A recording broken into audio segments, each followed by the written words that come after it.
하나님이 사랑하시는 비산동교회 성도님들, 지난 하루 동안 평안하셨습니까? 오늘 우리에게 주시는 하나님의 말씀은 마가복음 14장 43절에서 52절까지입니다.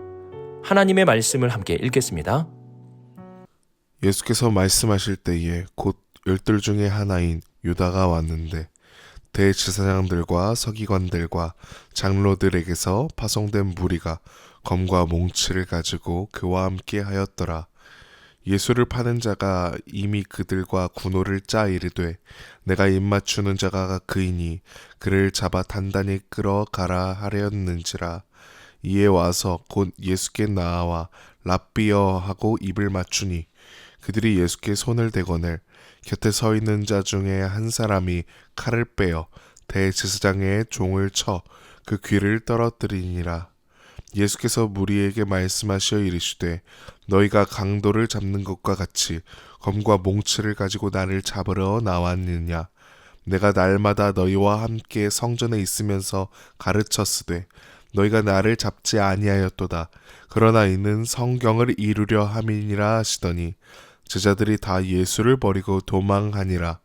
한 청년이 벗은 몸에 베옷 이불을 두르고 예수를 따라가다가 무리에게 잡히매 베옷 이불을 버리고 벗은 몸으로 도망하니라. 아멘. 기도하겠습니다. 사랑의 하나님 아버지, 오늘 말씀을 통해 배우는 것들을 기억하게 하시고 말씀을 통해 배운 것으로 실수와 실패가 반복되는 삶을 살지 않게 하옵소서. 듣고 배우고 알게 된 것을 지킴으로 이제는 실패를 넘어 말씀의 성공자로 살게 하옵소서. 이 모든 말씀 우리 주 예수 그리스도의 이름으로 기도드립니다. 아멘.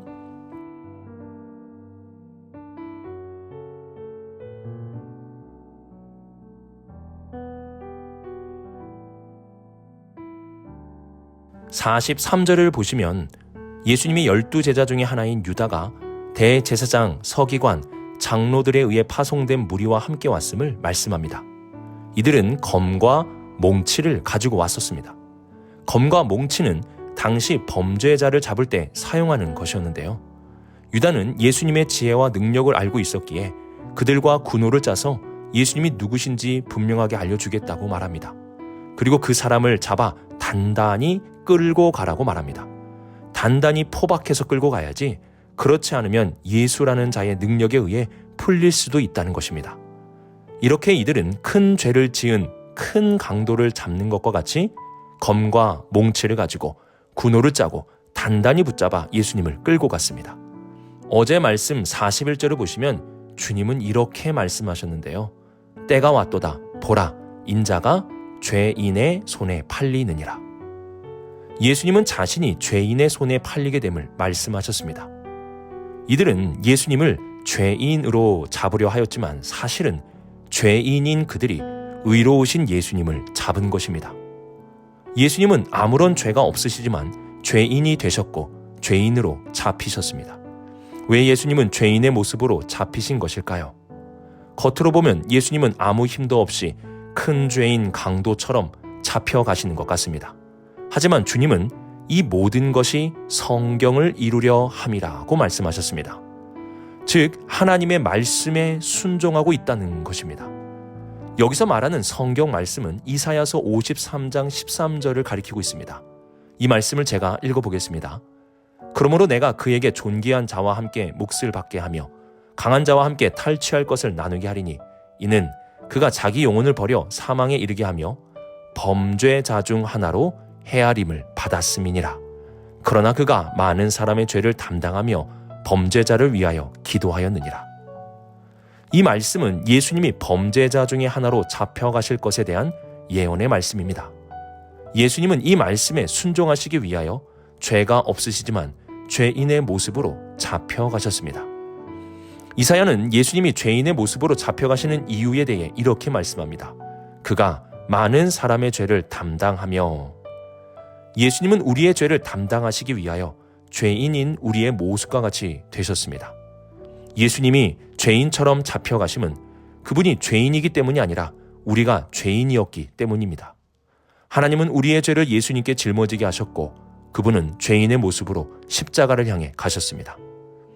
예수님은 이러한 하나님의 뜻에 철저하게 순종하심으로 죄인의 모습을 받아들이셨습니다. 또한 이사야서는 주님께서 이 모든 것을 원망하지 않으시고 오히려 죄인들을 위하여 기도하셨다라는 사실을 알려줍니다. 예수님의 가장 의로우신 모습은 죄가 없으신 주께서 우리의 죄를 짊어지셨다는 것이고 죄인인 우리들을 위하여 기도해 주신 것입니다. 주님은 이 순간 가장 무기력한 죄인의 모습이었지만 이사야서의 말씀을 통해 바라본다면 주님은 하나님의 뜻에 순종하고 있는 능력의 주이시고 죄인이 아닌 죄인을 위하여 기도해 주시는 의로우신 주님의 모습을 보여줍니다. 우리는 무엇이 능력이고 무엇이 의로움인지 오늘 말씀을 통해 보아야 합니다. 능력은 순종이요, 의로움은 죄인을 위하여 기도해 주는 것입니다. 우리는 주님의 이러한 모습을 통해 검과 몽치로 능력을 행사하는 세상의 모습과는 달리 순종의 능력을 행사하는 길로 갈 수 있어야 합니다. 또한 죄인을 붙잡는 정죄하는 삶이 아니라 죄인을 위하여 기도해 줄 수 있는 삶을 살아가야 합니다. 순종과 죄인을 위한 기도, 이것이 주님이 걸어가신 길이고 우리가 걸어가야 할 십자가의 길입니다.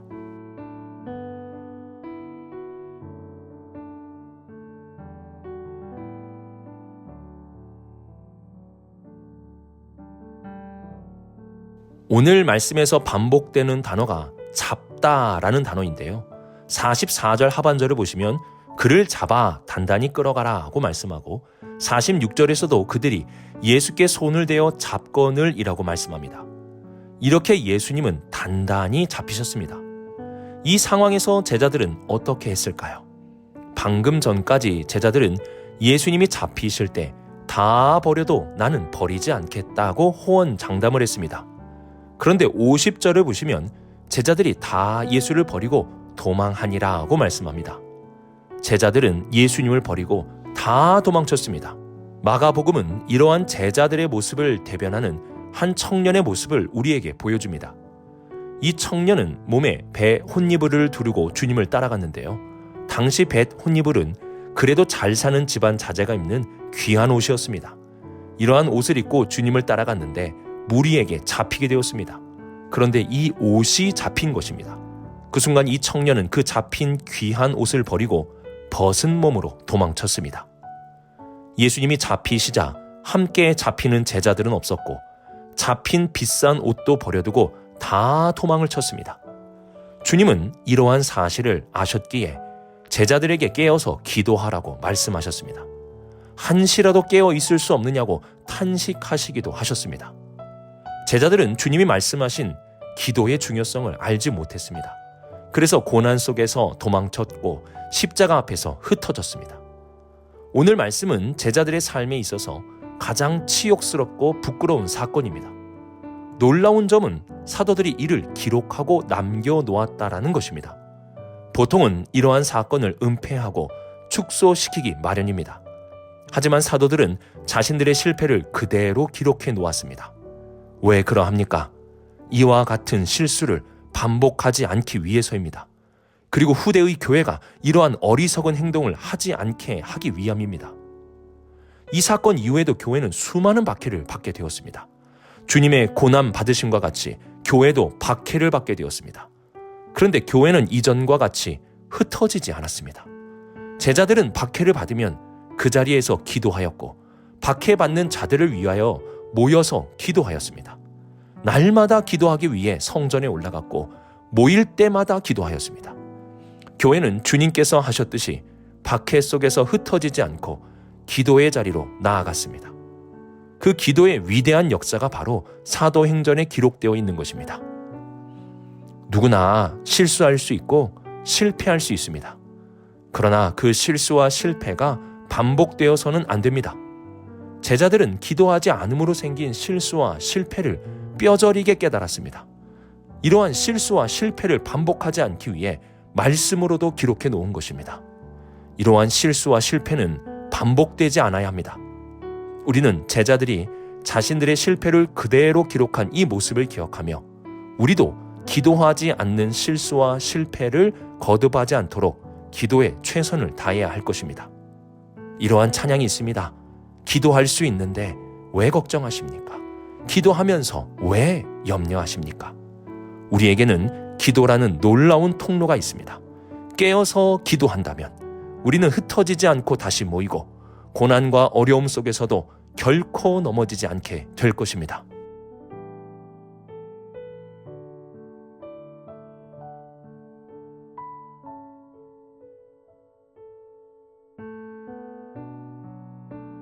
양들이 그러하듯 제자들과 한 청년도 주님이 잡히시는 순간에는 너무나 두려움을 가졌을 것입니다.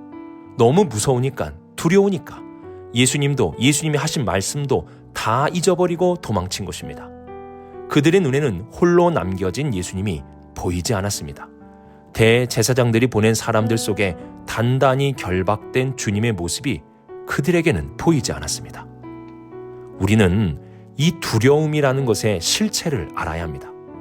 하나님이 왜 우리에게 두려워하지 말라는 말씀을 많이 하셨을까요? 그것도 타이르듯이 하지 않고 명령어로 말씀을 많이 해주셨습니다. 하나님은 우리에게 두려워할 필요가 없다고 자신감 있게 말씀하셨습니다. 왜냐하면 두려움이라는 것은 하나님이 없다고 느낄 때 생기는 감정이기 때문입니다. 죄가 두려움을 만들듯이 하나님과의 거리가 두려움을 만드는 것입니다. 우리가 하나님을 떠나면 두려움을 가지고 살아가게 되는 것입니다. 중요한 것은 하나님이 두려워하지 말라고 말씀하셨다는 것입니다. 이는 우리를 떠나지 않고 함께 하신다라는 뜻입니다. 그래서 우리는 하나님이 두려워하지 말라는 이 말씀을 듣고 하나님이 우리와 함께 하심을 믿게 되면 그 순간 두려움이 떠나가게 되는 놀라운 경험을 하게 됩니다.